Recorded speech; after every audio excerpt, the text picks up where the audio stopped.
Space, the final frontier. Will these be the voyages of the Starship Enterprise G?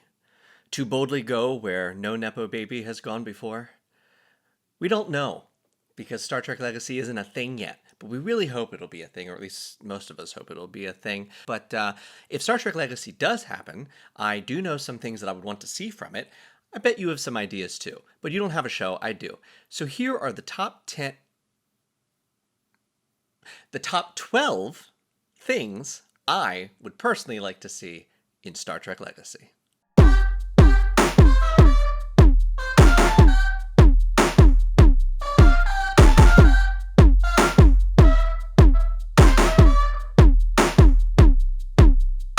Welcome to the Observation Lounge. My name is Jack Tracy, and I am the demented mind behind this channel and all of the strange videos that are coming your way. I'm not sure what order this posts in. As you can tell, there's no script. This is just off the cuff. I have no idea what has aired yet, so you may see videos such as Bad Takes, where I explore someone's terrible Trek take. You might see me playing with my action figures, making extremely inappropriate dialogue over top, or fake Playmates commercials. I'm planning on doing some of those. What else am I going to do? Oh, you can, of course, subscribe to the Patreon at patreon.com/theobservationlounge, where you can get videos like this early, videos that are not on this channel just for you. Video recordings of the podcast I do, Star Trek Zhuzh-erations, Zhuzh-erations. The podcast, you can get it anywhere you get your podcasts, where myself and usually a guest tackle a strange Star Trek episode and try to zhuzh it. But if you want to see the video versions of that and even live reaction videos to the stuff I'm watching and commenting on, you can go to the Patreon, because only people who pay me money can get that. But this you get for free. My ideas that for some reason you care about. So here are 12 of them. The continuation of the Seven and Rafi relationship. So look, whether you liked it or not, in terms of how it came about, the plot it happened in, the show it happened in, Seven and Rafi were an item, and then were not an item, and then were an item again. I guess my biggest complaint being that most of their relationship has happened off screen. We've only really seen them on screen not being in a couple or arguing or having some sort of rift. We've never actually seen them together. And the way they set it up at the end of Legacy, oh, this is what you get for not having a script. The reason that I think it's going to be the same is because of the way they set it up at the end of Picard Season 3. Like, I don't think if we start with Seven and Rafi as captain and first officer, that suddenly they're going to be together when it starts, right? So again, if it does continue, and that's a thing I want, I do want it to continue, we're again going to start another season of the two of them not being together and maybe getting together. So here's the deal. I don't think there is any way you cannot continue the relationship in some capacity. I think it lends itself to a Harlequin romance, trashy, will they, won't they, that I don't want in a Star Trek. Like, let's get them together or have them reconcile, but just deal with it quickly and move on. Obviously, there can still be feelings about it in the same way that Riker and Troy had feelings that cropped up, but do I want longing looks every single episode? No. No, I don't. But I think they are somewhat in a tough position in that if Rafi and but mostly and Seven are not in relationships that are queer, you're gonna have a problem with the audience because you've set it up, and because of how poorly and infrequently Trek has done queer representation, you can't take it away. And that means even if technically a queer relationship is a bisexual relationship or a pansexual relationship, which is true, You can't start putting Seven and Raffi just with dudes because everyone's going to say you're unqueering our characters. You're undoing that because you're trying to erase diversity. You hate queer people. You want to burn them to the ground, which is, of course, not it, but it would be perceived that way if it were. I mean, heck, not having them kiss on screen or flirt on screen or talk about the relationship on screen in Picard season 3 already has half a Twitter crying queer erasure. To be clear, I'm a gay man. Queer erasure because the plot wasn't about their love. It addressed it. It wasn't the point of the show. Legacy should have something of it. Do I really like the idea of a captain boinking his first officer? Not really. Do I really like the idea of a captain and a first officer getting together? Not really. But I really enjoy the Star Trek New Frontier novels, and that dealt with that relationship. So, I don't know. I think it can work. For those of you who have not read Star Trek New Frontier, I'm rereading it now. It was a part of my childhood. The USS Excalibur. Shelby is the first officer, and she's in a on again, off again romance with Captain Calhoun. Highly recommend that series. So I want it dealt with in some way. And obviously they'll have to. This is an easy ask. There's no way it cannot be addressed. But they will have to tread very carefully to not enrage queer audiences who are very much looking forward to the first queer captain of the Enterprise. Another obvious point, we have to deal with the relationship between Q and Jack. Am I okay with the fact they hand waved season 2 by saying, you think so linearly? Linearly. No, I don't care. That's what they did, and that's fine because they gave as much explanation to why Q wasn't dead to why Q was dying. So there you go. But I am concerned about how Q's interest in Jack might be explained. Q's interest in Picard, seemingly, had very little to do with Picard at the start. It was merely an encounter at Farpoint. Humanity was suddenly going further than they've ever gone before, and Q stepped in and said, I don't know if humanity's ready for that. I think y'all should turn around and go back. And then the 7 years became, unbeknownst to them at the time, the trial of whether humanity had actually advanced to take a step up on the galactic stage. And through that, because Picard became sort of the pro se litigant in the trial, he became interesting to Q. It's become one of his favorites, and I'm fine with all the lovey-dovey stuff in season 2 between the two of them. Great. When it comes to Jack, already in Picard season 3, we have Jack set up as super special, genetically super soldier, blah, blah, blah, blah, blah, stuff that you'll see in another video I don't particularly enjoy. Jack Crusher, the biggest Mary Sue in all of Star Trek. Think about it. I don't want Q's interest in Jack to be about Jack. That Jack is just this special thing because he's Picard's son and Beverly's son, and Beverly has, time traveler DNA because Wesley and blah, blah, blah.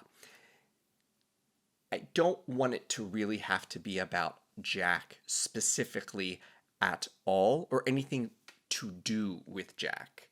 More, with Picard, it was, I guess by the end it was he caused the destruction of humanity and whether he could figure it out. I don't know.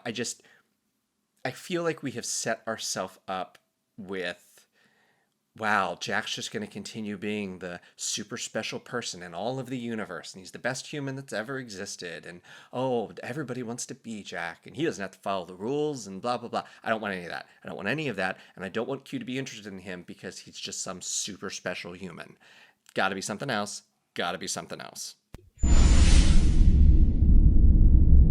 Speaking of Jack, I want Sydney to reject him, right?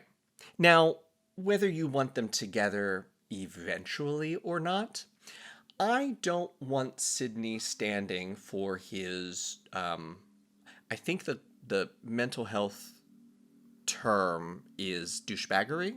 Jack's a dick. He's self absorbed, self centered. I mean, he risked the entirety of the Federation because he thought he alone, with a shuttlecraft and a phaser, could take on the entire Borg collective. No, he did not know they were all gone when he went. Arrogant, egotistical, self centered, narcissistic. He apparently is a womanizer. Apparently, we're supposed to love him. He's supposed to be this amazing hero that we all love, when actually he's kind of the worst version of what humans are supposed to be in the 25th century, according to Star Trek. Right? He's outrageous Okana. Right? He was not the hero of that episode. He was viewed as a jerk and silly. And that's kind of how Jack comes across to me, at least in Picard season 3. So I don't want Sydney falling for it. I would personally love to see Sydney LaForge use him as a fuck toy and basically tell him that's all he's good for, because he has no emotional availability and he would never make a good boyfriend. But yeah, he's hot. She'd bang him here and there. And I think maybe that could start bringing some self-awareness and mindfulness and maturity to an extremely immature character. I would also like to see an actual counselor on the ship. Now, I know it's cute. We've reinvented the idea of a counselor to be Jack's going to be the... I saw Terry talk about this, or Terry Metalis or Chris Monfett. I saw one of them talk about this on one of the white nationalist podcasts. And not that they are, but they go on them. It's the reason, them existing is the reason I am here, because I'm tired of going on YouTube and looking for Star Trek content, and it's just misogynistic propaganda, white nationalist propaganda, you know. And unfortunately, those are all the podcasts that the creators of Star Trek Picard season 3 are going on to talk about stuff. Deeply annoying. But they've explained that position that Seven says at the end is basically they're going to use Jack as a he can be used for any sort of situation. They need him to do this, they need to do that. He's a jack of all trades, blah, blah, blah, blah, blah. Again, sort of heightening him to this, wow, he's just like a super special human thing that I do not enjoy and do not believe, because I don't think he's a likable character. But he's like the worst Tom Paris mixed with the worst Julian Bashir with I Always Save the Day part of Wesley. Like, those three characters, worst versions of them together, make Jack Crusher. Why do we like him? So we've reinvented the counselor to be just sort of this like right-hand hired gun to the captain. Okay, maybe make him a yeoman, but I want to see an actual counselor. Mostly because a lot of the criticism, again, from those YouTube channels and podcasts you go on, creators and writers of Star Trek Picard Season 3, is they say that new Trek, aside from Picard Season 3, is all of these over-therapied kids writing for other over-therapied kids. Like, the Enterprise D had a counselor, main character. Deep Space Nine had a counselor, main character for the last season. Voyager was supposed to have a counselor. Star Trek understands that mental health is important, and they're actually an officer on the ship and an important member of the ship, and regularly meet with the captain to talk about their feelings. Therapy is a good thing, and I would like that idea of it being important for all of these people to have a counselor to talk to when they go through things, and not have this attitude of like, well, I'm not talking to a therapist. No, not in the 25th century. In the 25th century, everyone should look at that as, I will go to see a therapist in the same way that I would go to sickbay if I caught an alien STD. Sorry, just trying to lighten things up. Though I guess Harry Kim didn't. Didn't he avoid going to sickbay when he had an alien STD? I remember that episode. Space herpes. So yeah, I would like to see an actual counselor and every crew member accept, appreciate, and value therapy.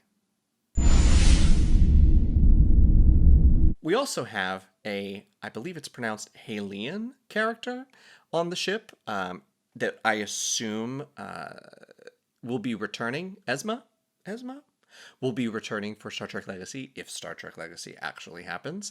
And I would like to see a lot more about Halian culture. We know a little bit about it, shape-shifting dogs and crystals. Wasn't there a crystal? It was a crystal in Aquiel. But, one of the nice things about a new Star Trek show is that you get to learn a fully fleshed out, sort of brand new alien culture that we haven't seen before, right? We got the Klingons fleshed out through Worf in both TNG and Deep Space Nine. We learned more about Betazoids. I think it was the first time we heard of Betazoids in TNG. Obviously, if you go to Deep Space Nine, you've got the full flesh out of the Bajorans, the Founders, and the Vorta, and the just Cardassians, right? Voyager, they certainly did stuff with the Borg. Right. So there's an opportunity to have a really deep dive into this alien culture we know very little about. As you will see in my subsequent video, 10, 12, depending on how many I think of, things I do not want to see in Legacy. One of those things is constant recurring characters from 90s Trek. However, I do think if anyone is going to cameo and show up, I think we got to see the Doctor. Of all the people that Seven has a relationship with from Voyager, I do think the one that would still have more stories to tell would be her relationship with the Doctor. I would love to know what happened with holograms, especially, even though we have to acknowledge it, with all the synth banning that went on. How did that impact holograms? What was his legal status when he came back? I know that there are books on this. So it's a great storyline. It would make a really good Star Trek story. It would bring back someone for a purpose other than just, hey, look, it's so-and-so. Which I don't think Picard Season 3 has done at all, with the exception of Shelby, but she made sense because of who the enemy was. But, yeah, I think, despite the fact I want them to be very restrained with the, oh, look, it's that guy, pen, I want to see the Doctor. All right, here's the biggest one, and I think it's probably something you're going to hear from a lot of fans, which is that for Legacy, we want standalone episodes with 3 acts that resolve themselves, and within them have nuggets of serialization in terms of character development and character stories, and maybe the trickling of plot elements that become, that come to something in the season finale. But we are done. We're done. I'm done. And I'm now speaking on behalf of everyone, as the entirety of Star Trek fans have authorized me to do. I have the paperwork. You can email me. No more mystery box. No more mystery box. No more mystery box. Nope. Nope. No season-long villain. Nope. Strange New Worlds, the way that they have approached that and that only, so we're going to get to it. I think that's what Star Trek fans want. I think that's what Star Trek fans think Star Trek is, and that the sort of mystery box action adventure is for the movies. And if this is a show, an episodic show, I would really like to see episodes that have a beginning, middle, and an end. Please.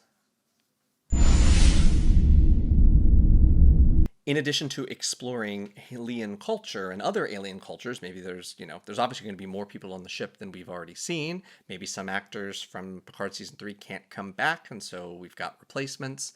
So, in addition to exploring the alien cultures on the ship, I think we need brand new alien adversaries. Assumedly, they're not going to Voyager this, and the ship is going to be in known Federation space, right? I don't know if it's a good idea to send them far away into the outer reaches of the galaxy to another galaxy. No. Because people kind of want to see basically the fallout from the Dominion War, the fallout from Voyager's return, all of the stuff that happened. What is the actual Federation going through? What is the Starfleet doing? We need some new, right? We can't just have it be about the Klingons and the Romulans and the Cardassians and the Bajorans and I'm missing somebody, but right, like that. The you know what would be really interesting? Established but never explored. What about the Zenkethi, right?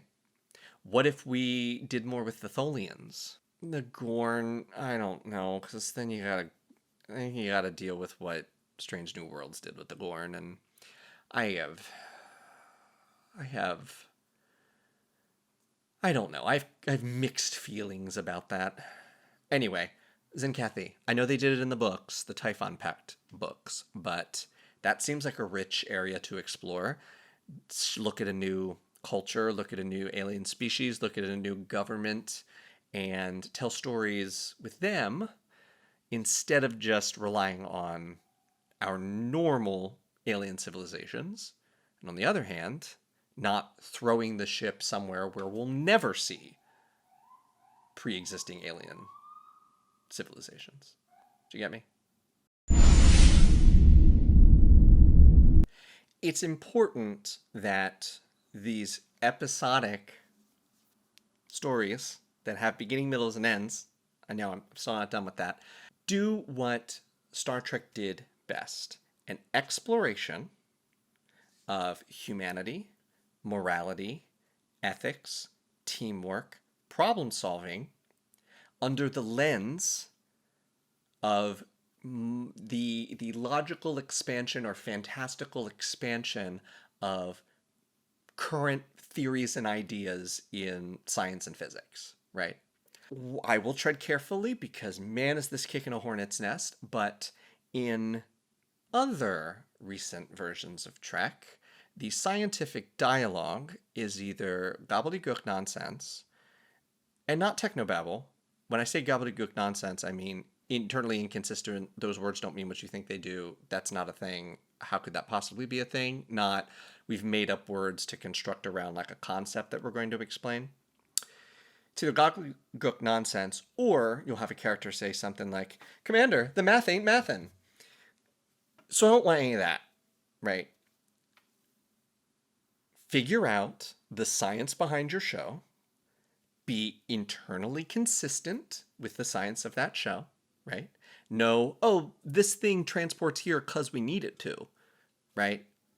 What are the rules? What can things do? What can things not do? So that there are stakes to using the technology and science. And then how about do some research into what physicists and scientists and astronomers are saying today about the universe? Is there a new... I'm not a scientist, so I don't know. But, I think about the episode Next Gen did with the Dyson Sphere, right? That was a theoretical concept that then Star Trek said, yes, it does exist. Someone did do it and create an adventure around it. Multiple... Didn't we do string theory stuff and quantum mechanics and nanites and all? There's all sorts of stuff. One thing that I don't want you to do is AI, because we've done too much with synths and synthetic life and artificial intelligence, and I just can't take any more of that. But there are, I'm sure, scientific theories and philosophies and discoveries that have been done since Enterprise went off the air that Star Trek hasn't really done an episode around. So I'd like you to do that, please.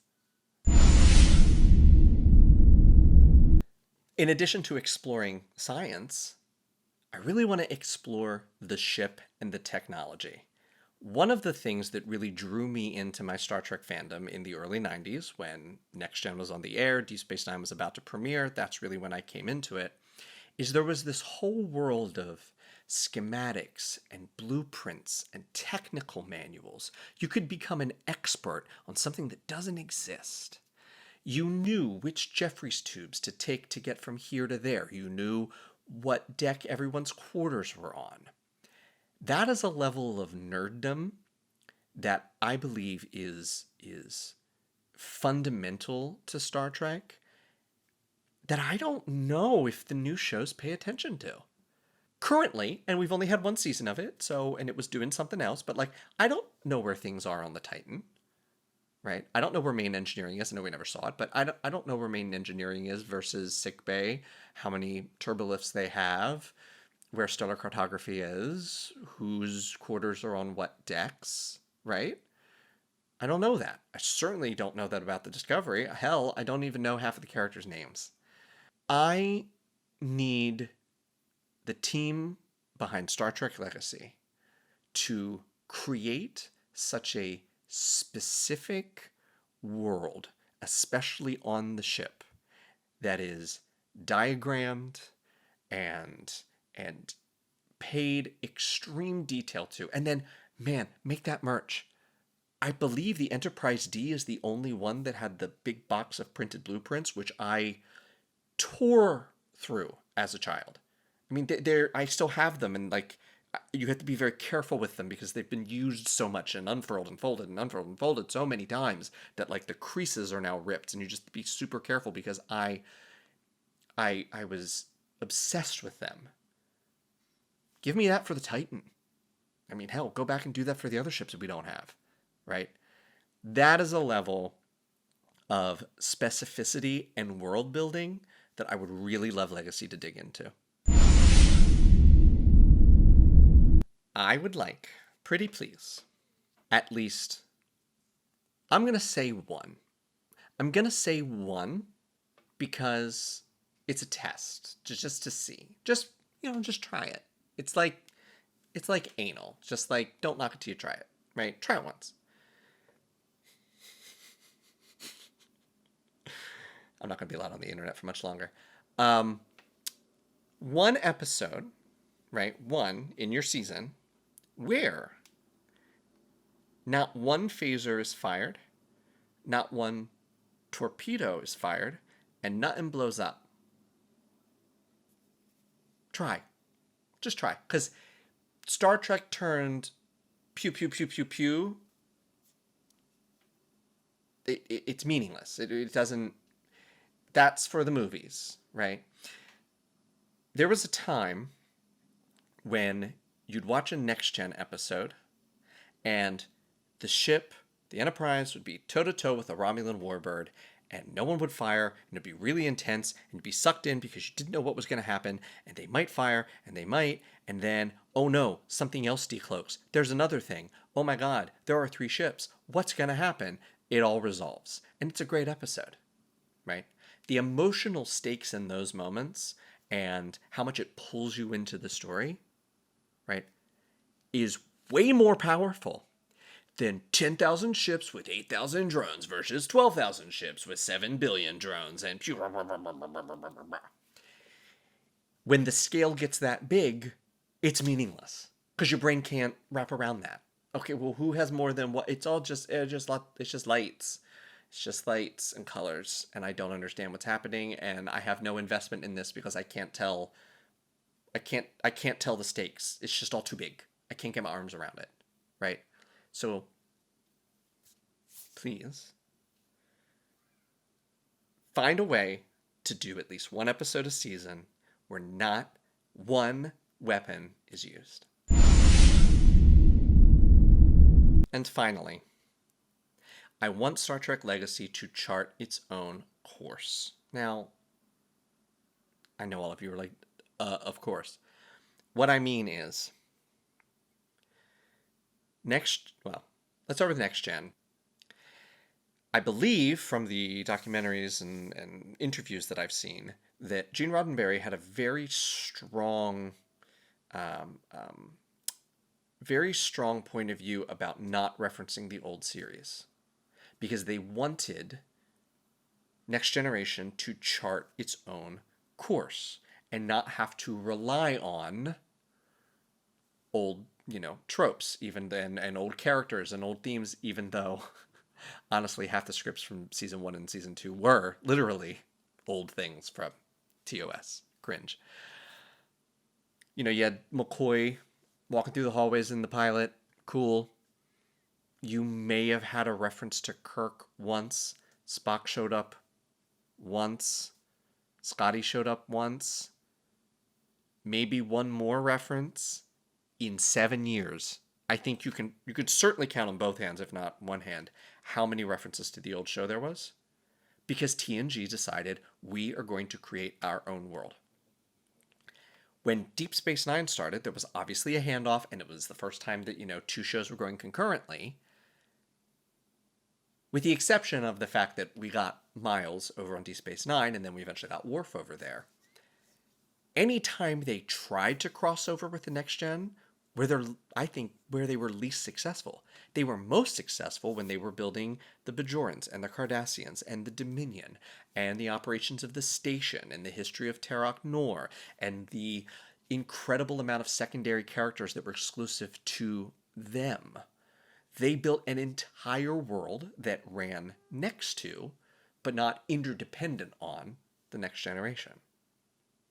I mean, if you think about it, I'm pretty sure Worf, I think, again, you can probably count on one hand how many of the times Worf in 4 seasons of Deep Space Nine ever referenced his time on the Enterprise. Very few, right? Because it made its own thing. Voyager also started launching from Deep Space Nine. Couple cameos here and there. Their best stories are when they're not referencing old stuff, except they did do some great Borg episodes.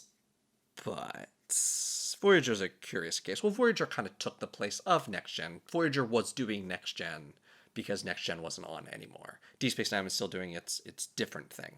Anyway, what am I trying to say? I'm trying to say that yes, Star Trek Legacy would continue the legacy of Star Trek, obviously. Also, Star Trek Legacy would include a lot of characters that are tied to people we know. In my opinion, too many. I don't think Jack Crusher should be in Starfleet. 7, Sydney, cool. Jack, 3's becoming a crowd. No more, right? No Kestra. No. Cameo from Alondra here and there. Sure. I don't want to see that Data made a new daughter and she shows up. I don't want to see Alexander show up because he should have showed up in Picard Season 3 or at least been referenced in some way. The only parent from the TNG crew at the time of TNG who actually dealt with his parenting on the show, and then you do a whole reunion season about parents and children and don't mention Alexander once. No more Nepo babies. No more. Don't show me Ezri died. I'm the new Dax. No. No kids. No, we had enough. There's enough, right? Let Legacy create its own legacy. Let's reference Voyager very little. Let's reference Mom and Dad from Jack and Sydney very little. Make your own thing. Do your own thing. Build your own world. To any of you who are still here at the end of my diatribe of the 12 things I would like to see in Star Trek Legacy, let me know if you agree, if you vehemently disagree, more likely. Drop it in the comments below so I know you're listening. Make sure you hit subscribe. Check out the Patreon, patreon.com/theobservationlounge, and listen to my podcast, Star Trek Zhuzh-erations, wherever you get your podcasts. You can also reach out to me on Instagram or Twitter at the OBS, OBS Lounge ST, so the Observations Lounge Star Trek, the OBS Lounge ST, Instagram and Twitter. And of course, either place will have the link tree to all of the things that I do, including the custom figures for the Playmates line on Etsy, etsy.com/shop/necessary outlet. And until the next video, which will likely be the 10 to 12 things I do not want to see in Legacy, get the hell off my bridge.